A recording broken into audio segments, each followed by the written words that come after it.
Have you made the decision to have a dental implant and been told that bone grafting or a sinus lift needs to be completed first?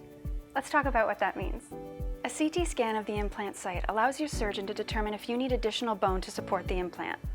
Most implants require a certain width and height of bone to stand up to the forces you'll place on them when chewing with your new teeth.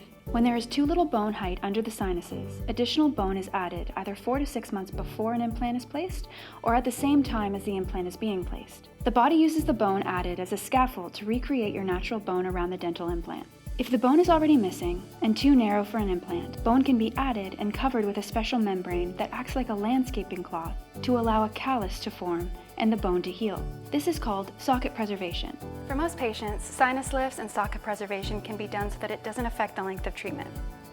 Where bone grafting needs to be completed ahead of time, it adds about 6 months to the total treatment time, as your body regenerates the required bone. Once healed, most patients can have an implant placed and can expect many years of it securing a new tooth.